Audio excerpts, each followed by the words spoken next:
कैसे हो मेरे पढ़ाकू? बढ़िया। लास्ट टाइम हमने रेजोनेंस के बारे में पढ़ा था। रेजोनेंस में हमने ऑब्टेन किया था रेजोनेंट फ्रीक्वेंसी का फॉर्मूला। उसके बाद हमने करंट वर्सेस ओमेगा का ग्राफ ड्रॉ किया था। करंट वर्सेस ओमेगा के ग्राफ से हमें पता चला था कि एक पर्टिकुलर फ्रीक्वेंसी पे अगर हमें कोई रेडियो को ट्यून इन करना है तो वो फ्रीक्वेंसी कौन सी होनी चाहिए? Resonant frequency. तो फिर से थोड़ा बहुत रिवाइज कर लेते हैं। रेजोनेंस में हमने इक्वेशन पढ़ा था एक इलेक्ट्रिक करंट का, current flowing through RLC circuit will be maximum only when XC is equal to XL, IM maximum is equal to VM upon R। क्या ठीक? ये इक्वेशन मिला था। Maximum amount of current flowing through the circuit is VM by R when XC is equal to XL। Formula of resonant angular frequency omega naught is equal to 1 upon under root LC। उसके बाद हमने obtain किया था resonant frequency का equation 1 upon 2 pi under root LC।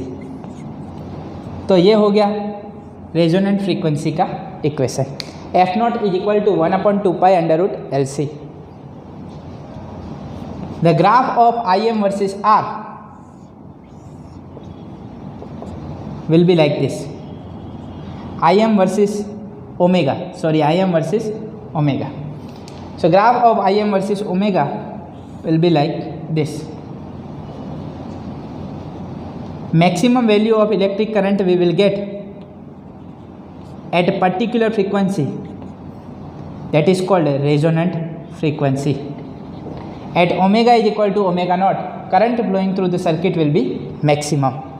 अब ध्यान से देखो, यहाँ पे हमें करंट मैक्सिमम मिल रहा है, पर यहाँ पे भी करंट कुछ कम फ्लो हो रहा नहीं है। मान लो कि omega is equal to omega naught हमने सेट किया 93.5 मेगाहर्ट्ज़, मतलब हमें 93.5 FM हमें अच्छे से सुनाई देगा। पर इसके आसपास की फ्रीक्वेंसी के लिए अगर हम देखें, मान लो कि यहाँ पे दो फ्रीक्वेंसी हैं ओमेगा 1 और ओमेगा 2, तो उसके लिए भी जो करंट फ्लो हो रहा है वो भी तो अच्छा खासा फ्लो हो रहा है। यस और नो? अगर यहाँ पे ओमेगा 1 पे और ओमेगा 2 पे अगर कोई और भी चैनल होंगे, ठीक है, F0 के बाद अगर F1 और F2 पे कोई और भी चैनल होंगे तो उसके लिए भी कुछ अच्छा खासा करंट फ्लो होगा सर्किट में। मान रहे हैं कि 93.5 पे तो मैक्सिमम फ्लो हो रहा है, पर उसके आसपास वाले चैनल के लिए भी करंट अच्छा खासा फ्लो होगा। अगर करंट फ्लो होगा सर्किट में उसके लिए भी, तो वो सिग्नल भी हमें सुनाई देंगे। यस और नो? तो अगर हमें जो रेडियो की डिवाइस है उसकी क्वालिटी अच्छी चाहिए, अच्छी क्वालिटी का रेडियो चाहिए तुम लोगों को, अच्छे से एक ही चैनल सुनना है आप लोगों को, तो उसके लिए क्या होना चाहिए? The width of this range of omega 1 to omega 2 should be very small. It means omega 1 minus omega 2, that is called bandwidth. इसे क्या बोला जाता है? Bandwidth. So this bandwidth should be small, मतलब ये कर्व कैसा होना चाहिए? नेरो। अगर कर्व नेरो होगा तो कम से कम फ्रीक्वेंसी आएंगी इस रेंज में, और कम से कम फ्रीक्वेंसी आएंगी तो उसके लिए 93 पॉइंट के आसपास वाले जो चैनल हैं वो चैनल की फ्रीक्वेंसी इसमें इंक्लूड होगी नहीं। अगर मान लो कि ये गैप जो है वो कितना है? बहुत ही छोटा सा है। मतलब मान लो ओमेगा 1 मिला हमें 93.7 और ओमेगा 2 मिला 93.3, तो 93.7 पे कोई चैनल नहीं है। ओमेगा 2 के लिए फ्रीक्वेंसी अगर सेट करें तो वो फ्रीक्वेंसी बन रही है मान लो 93.3, तो 93.3 पे भी कोई चैनल नहीं है, तो आसपास की रेंज में कोई चैनल ही नहीं है, तो पर्टिकुलर चैनल का ही वॉइस हमें सुनाई देगा रेडियो में। यस और नो? क्या ठीक? तो ये डिपेंड करता है शार्पनेस ऑफ कर्व पे। क्वालिटी किस पे डिपेंड करती है? Sharpness of curve. कर्व कितना शार्प है, जितना कर्व शार्प होगा उतना ही उसका क्यू फैक्टर ज़्यादा होगा। अगर मान लो ये पर्टिकुलर रेजिस्टेंस की वैल्यू पे मिल रहा है R1 के लिए, मान लो कि हम रेजिस्टेंस की वैल्यू बढ़ा दें, अगर R बढ़ जाएगा तो करंट की वैल्यू घट जाएगी, और उसके साथ साथ क्या होगा? मान लो कि शार्पनेस ऑफ कर्व भी चेंज हो जाता है। मान लो हमें कुछ कर्व ऐसा मिल रहा है, तो इसके लिए यहाँ पे particular omega is equal to omega naught पे करंट तो मैक्सिमम हो रहा है, पर पहले जितना करंट तो मैक्सिमम नहीं है। प्लस अगर आप लोग देखोगे तो अब ओमेगा 1 और ओमेगा 2, मान लो ये ओमेगा 1 डैश और ओमेगा 2 डैश, तो omega 1 dash minus omega 2 dash, that gap is very large, it means bandwidth will be very large. अगर बैंडविड्थ ज़्यादा हो गई तो इसमें तो काफ़ी सारी फ्रीक्वेंसी आ जाएंगी, यस और नो। तो उसके लिए भी अच्छा खासा करंट फ्लो होगा सर्किट। अगर अच्छा खासा करंट फ्लो हो रहा है तो उसके भी सिग्नल हमें सुनाई देंगे, क्या ठीक? तो अगर आप लोगों को पर्टिकुलर चैनल सुनना है, एक पर्टिकुलर चैनल पे आपने ट्यून इन किया है, तो आप लोगों का जो रेडियो है वो अच्छी क्वालिटी का होना चाहिए। उसमें रेजोनेंस का जो है ये IM वर्सेस ओमेगा का जो है वो कैसा होना चाहिए? नैरो, ब्रॉड होना चाहिए नहीं। सो quality factor, Q factor depends on sharpness of curve. किस पे डिपेंड करता है? Sharpness of curve. कर्व कैसा शार्प मिल रहा है, ज़्यादा से ज़्यादा शार्प होगा तो क्यू फैक्टर उतना ही ज़्यादा होगा, क्वालिटी फैक्टर उतना ही ज़्यादा होगा। तो अब स्टार्ट करते हैं today's topic, that is sharpness of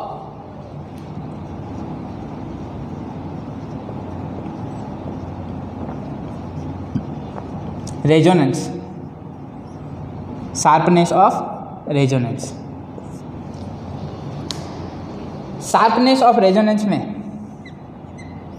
पहले तो हमें एक इक्वेशन लिखना होगा। कौन सा equation? Current flowing through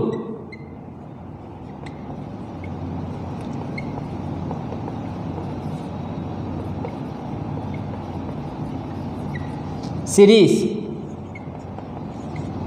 RLC circuit is IM is equal to, क्या इक्वेशन था करंट के लिए? इक्वेशन क्या था RLC सर्किट के लिए? रेजोनेंस वाला पूछ रहा नहीं हूँ, सिंपल RLC सर्किट के लिए IM का इक्वेशन हमें क्या मिला था? VM upon under root R² plus XC minus XL whole square, क्या ठीक? क्या इसको ऐसे लिखा जा सकता है? VM upon under root R² plus XL minus XC whole square, क्या ठीक? XC minus XL whole square can be written as XL minus XC whole square, square ही है तो इसको ऐसे लिख सकते हैं XL माइनस XC होल स्क्वायर। But what is XL? XL का फॉर्मूला क्या था? VM upon under root R² plus omega L minus 1 upon omega C whole square, क्या ठीक? तो ये हमें मिल गया IM का equation. IM is equal to VM upon under root R² plus omega L minus 1 upon omega C whole square. हमें omega के टर्म में चाहिए, हमें ग्राफ बनाना है IM वर्सेस ओमेगा का, इसीलिए मैंने इस इक्वेशन को किसके फॉर्म में लिखा है? ओमेगा के term. IM is equal to VM upon under root R² plus omega L minus 1 upon omega C whole square. इसे हम दे देते हैं इक्वेशन नंबर 1, क्या ठीक? अब इक्वेशन नंबर 1 तो मिल चुका। अब अगर रेजोनेंस कंडीशन लाएं तो क्या होगा? When XC is equal to XL, जब XC बराबर XL हो जाएगा तो हमें क्या मिलेगा? रेजोनेंस। रेजोनेंस में हमें क्या मिलता है? Current maximum. तो मैक्सिमम करंट का इक्वेशन क्या बनेगा? IM maximum is equal to VM upon, ये तो हो गया 0, बचेगा क्या? R। IM maximum is equal to VM by R, equation number 2। When omega is equal to omega naught, at that time current flowing through the circuit will be maximum and it is given by equation IM maximum is equal to VM by R। तो ये हो गया equation number 2। चलो, different angular frequency के लिए current ऐसे very करने वाला है, और एक particular frequency omega is equal to omega naught के लिए हमें करंट मिलेगा मैक्सिमम VM बाय R। अब हमें ड्रॉ करना है ग्राफ, किसका? IM वर्सेस ओमेगा का। ग्राफ ड्रॉ करते हैं उससे पहले आप लोगों को इतना लिख लेना चाहिए।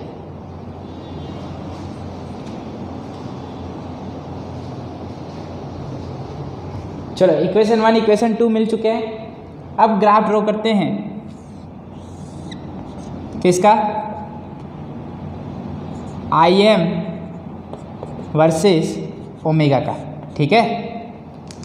चलो, IM वर्सेस ओमेगा का ग्राफ कैसा मिल रहा था? कुछ ऐसा ग्राफ मिल रहा है। and at particular frequency omega is equal to omega naught, at particular angular frequency omega is equal to omega naught, current flowing through the circuit that is maximum. कितना करंट मिल रहा है? I am maximum. क्या ठीक? Now if we select the value of omega such that current flowing through the circuit becomes 1 by root 2 times I am maximum, then power dissipated through the circuit will become half. क्या बनेगा? मान लो कि हम कोई दो omega की value ऐसी सिलेक्ट करते हैं, ये मान लेते हैं ओमेगा 1 और ये मान लेते हैं ओमेगा 2. इसके लिए मान लो हमें जो करंट मिल रहा है वो कितना है? I M maximum by root 2. कितना करंट मिल रहा है?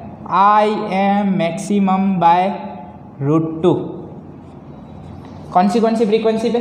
Omega 1 and omega 2. For this angular frequency omega 1, current flowing through the circuit that is I M maximum by root 2. For this angular frequency omega 2, current flowing through the circuit that is I am maximum by root 2. At these two angular frequencies, power dissipated through the circuit will become half. कैसे? क्यों power half हो जाएगा? तो याद करो power का formula क्या था? Average power dissipated through the circuit का फॉर्मूला क्या था? आई एम मैक्सिमम इनटू, याद है, I square R M S into R, यही फॉर्मूला था. तो I M maximum square into R by 2, यही फॉर्मूला बनेगा. I R M S root mean square क्या बना था? I M by root 2. उसका स्क्वायर करेंगे तो क्या बनेगा? I M maximum square upon 2. तो ये बना power omega is equal to omega naught पे. किस पे बना? Omega is equal to when omega is equal to omega naught. At that time power dissipated through the circuit is Im maximum square into R by 2. But when we consider angular frequency omega 1 and omega 2, at omega 1 and omega 2, power dissipated through the circuit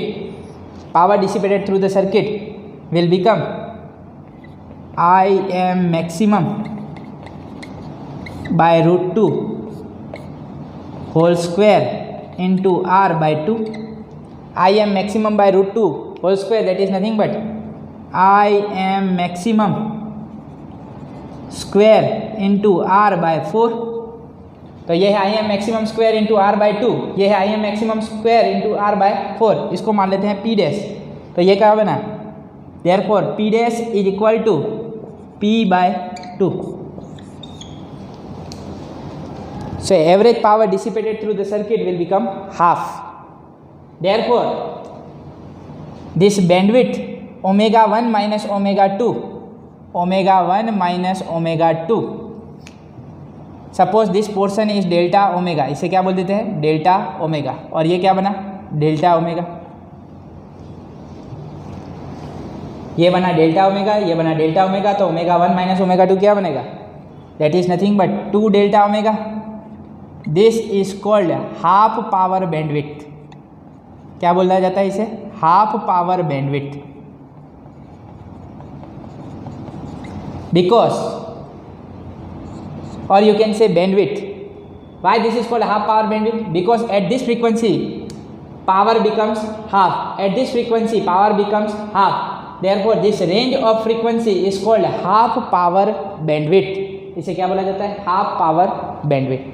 क्या ठीक समझ में आया? तो at particular frequency omega 1 and omega 2 current becomes 1 by root 2 times current flowing 1 by root 2 times the maximum amount of current flowing through the circuit. तो ये मिला हमें हाफ पावर बैंडविड्थ का formula. Omega 1 minus omega 2 equal to 2 delta omega. और ये दो frequency पे current कितना हो जाता है? 1 by root 2 टाइम्स. अब हमें लाना है शार्पनेस ऑफ रेजोनेंस का इक्वेशन. किसका इक्वेशन लाना है? Sharpness of curve. तो शार्पनेस ऑफ कर्व किस पे डिपेंड कर रहा है मुझे बताओ? This bandwidth that is nothing but 2 delta omega. If value of 2 delta omega will be less, then the graph will be narrow and the sharpness of curve will be more. Yes or no? Therefore, large amount of sharpness of resonance we will get when bandwidth is very small. So for sharpness of resonance, bandwidth should be very small. कैसा होनी चाहिए bandwidth? छोटी होनी चाहिए. चल आगे sharpness of resonance का equation obtain करते हैं, पर उससे पहले आप लोगों को इतना लिख लेना चाहिए.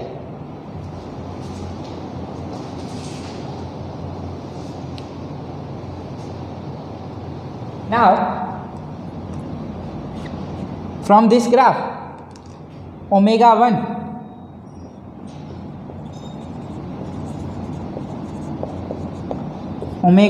is equal to omega naught plus delta omega. Omega 1 कितना बनेगा? ये एंगुलर फ्रीक्वेंसी कितनी है? Omega not plus delta omega is equal to omega 1 and omega 2 is equal to omega naught minus delta omega. इसमें से कुछ माइनस करेंगे तो क्या मिलेगा? Angular frequency omega 2. So omega 1 is equal to omega not plus delta omega and omega 2 is equal to omega naught minus delta omega.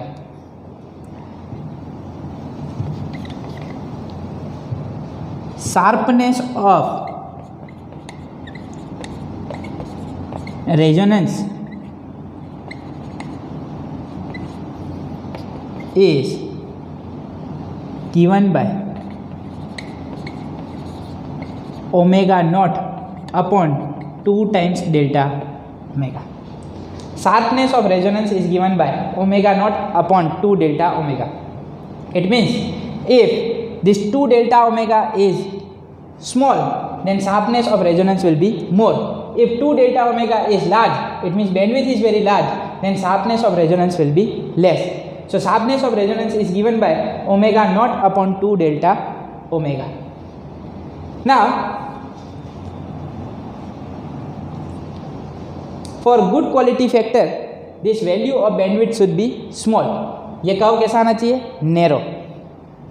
चल यहाँ से at omega is equal to omega 1, at omega is equal to omega 1, current flowing through the circuit is given by I M is equal to V M upon under root R square plus omega 1 L minus 1 upon omega 1 C whole square. Yes or no? Because from equation 1, right?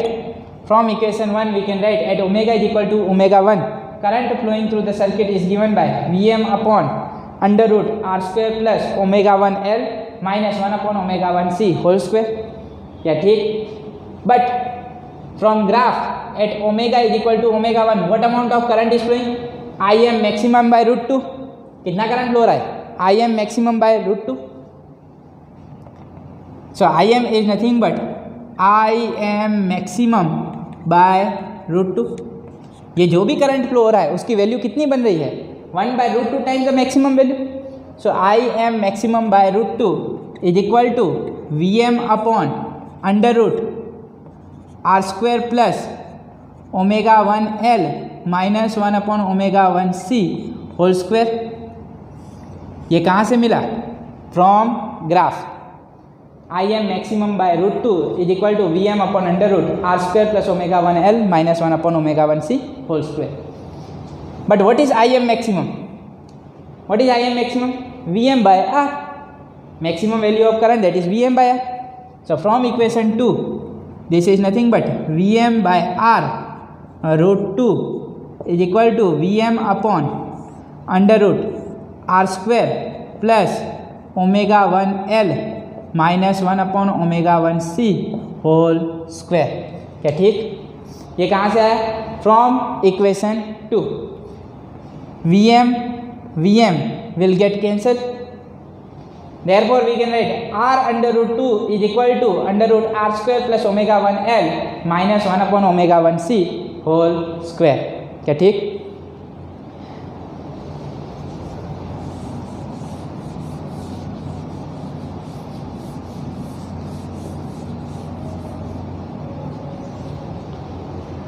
Therefore r under root 2 is equal to under root r square plus omega 1l minus 1 upon omega 1c whole square.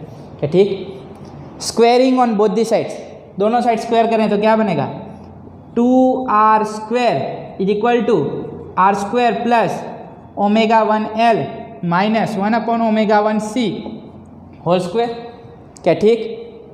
इस r square को इस तरफ लेके आओ, क्या बनेगा 2r square minus r square is equal to omega 1l minus 1 upon omega 1c whole square. क्या ठीक? यहाँ से r को सब्जेक्ट बनाओ तो क्या बनेगा r, therefore r is equal to taking square root on both the sides, r is equal to omega 1l minus 1 upon omega 1c।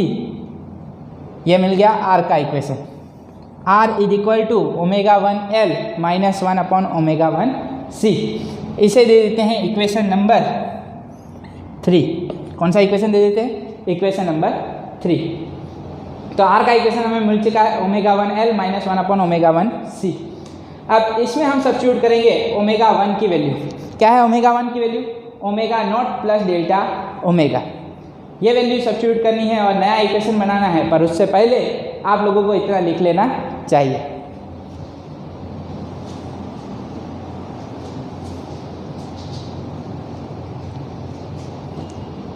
अब इक्वेशन 3 में ओमेगा 1 की वैल्यू सब्स्टिट्यूट कर देते हैं, तो इक्वेशन 3 बनेगा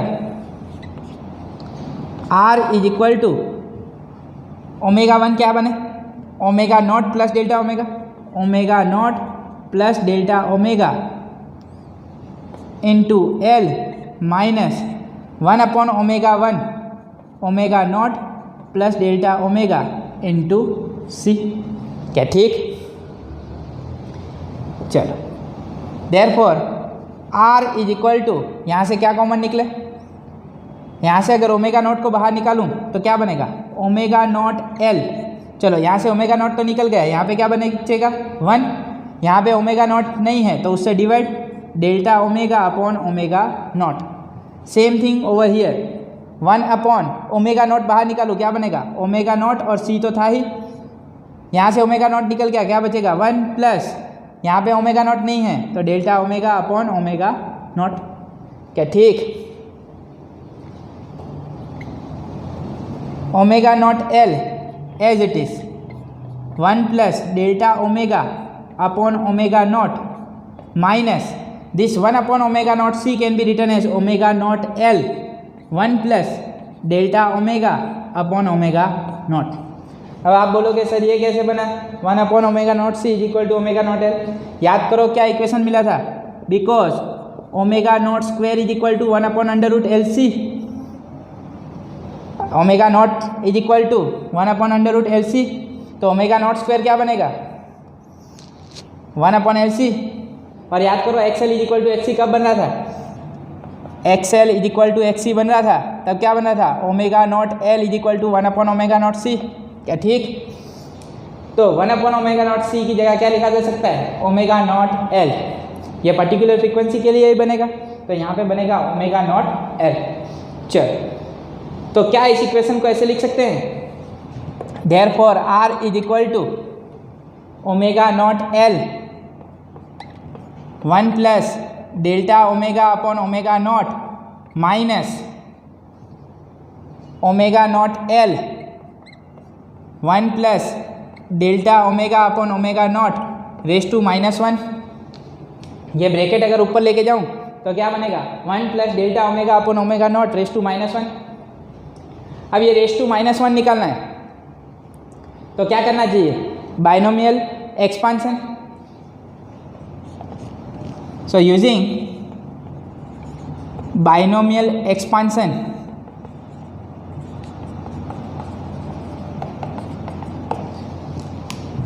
r can be written as omega naught L 1 plus delta omega upon omega naught as it is minus omega naught L as it is।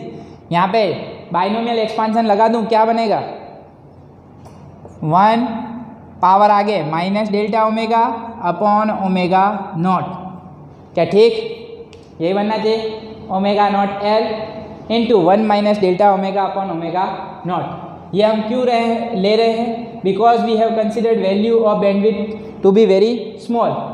तो 2 delta omega ही small होगा तो delta omega उससे भी छोटा होगा, because delta omega is very much smaller than 1। इसकी value हमने बहुत छोटी ली है, इसलिए हम 2 टर्म तक ही बाइनोमियल एक्सपांशन लिख रहे हैं, 1 minus delta omega upon omega naught. We are not writing higher order terms. यहाँ पे हमने खत्म कर दिया 1 minus delta omega upon omega naught. चलो यहाँ से क्या कॉमन निकल रहा? Omega naught L. चलो ओमेगा नॉट एल कॉमन निकाल दे, क्या बचेगा यहाँ पे? 1 plus delta omega upon omega naught minus omega naught L तो बाहर निकल गया, -1 minus minus plus delta omega upon omega naught. 1 minus 1 will get cancel, तो क्या बनेगा? Therefore R is equal to omega naught L into delta omega upon omega not plus delta omega upon omega naught. क्या बने?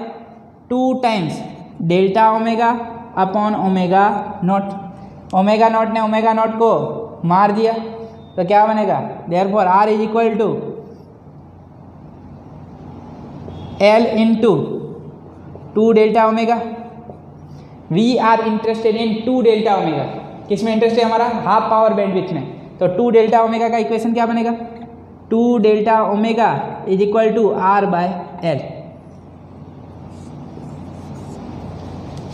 This is the bandwidth 2 delta omega is equal to R by L. इसे दे देते हैं equation number 4।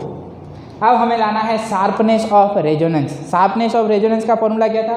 Omega naught upon 2 delta omega. तो omega naught upon 2 delta omega करेंगे तो हमें मिल जाएगा शार्पनेस ऑफ रेजोनेंस। वो भी लाते हैं, पर उससे पहले तुम लोगों को इतना लिख लेना चाहिए।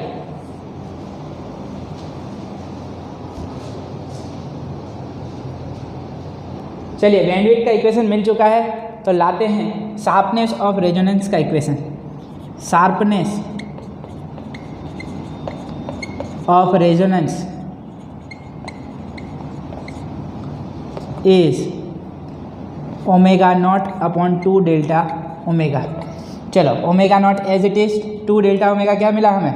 Are by L. Denominator numerator. So omega naught upon 2 delta omega is equal to omega naught L by R. ये मिला हमें equation number 5। Omega naught upon 2 delta omega is equal to omega naught L by are. This is called quality factor. इसे ही बोला जाता है Q factor. Sharpness of resonance is called Q factor. So quality factor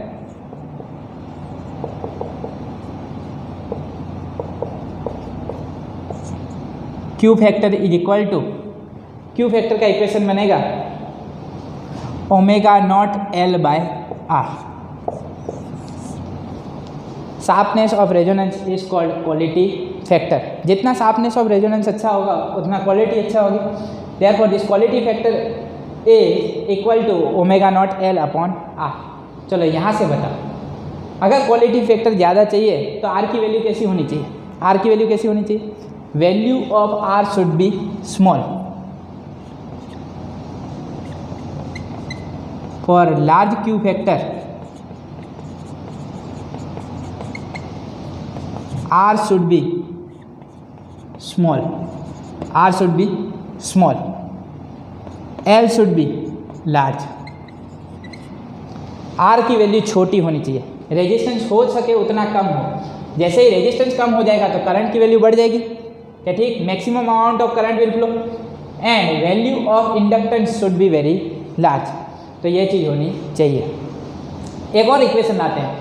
ये are और L के term में तो मिल चुका, सी के टर्म में भी इक्वेशन ला देते हैं। तो हमको मालूम है ओमेगा नॉट एल तो क्या होता है? ओमेगा नॉट एल तो क्या होता है? 1 upon omega naught C. So another equation of Q factor, ये हो गया equation number 6। Equation number 7, Q is equal to 1 upon omega naught C R, because omega naught L is equal to 1 upon omega naught C. क्या ठीक? ये particular frequency पे X L is equal to X ही हो जाएगा। तो Q is equal to 1 upon omega naught C into R, equation number 7। चलो, अच्छे क्वालिटी फैक्टर के लिए सी की वैल्यू कैसी होनी चाहिए? आर तो कैसा होना चाहिए? स्मॉल। आर घटे क्यू बढ़े। सी की वैल्यू कैसी होनी चाहिए? सी की वैल्यू कैसी होनी चाहिए? कैपेसिटेंस कैसा होना चाहिए? स्मॉल। तो सी भी कैसा होना चाहिए? Small. So for good quality factor, value of R should be small, value of capacitance should be small, but value of inductance should be large. Then we will have large value of Q factor. Great value of sharpness of resonance. Sharpness ज़्यादा होगी, curve कैसा होगा? Narrow. क्या समझ में आया? एकदम perfect. तो यहाँ पे ये थियरी ख़त्म होती है। Q factor, quality factor, sharpness of resonance. बहुत ही बढ़िया थियरी है, पर ज़्यादातर आप लोगों को ये इक्वेशन काम आते हैं। जब भी इसके रिलेटेड कोई क्वेश्चन पूछे जाते हैं तो इन इक्वेशन का यूज़ करके हम क्वेश्चन सॉल्व कर सकते हैं। तो यहाँ तक आप लोगों को पहले लिख लेना चाहिए।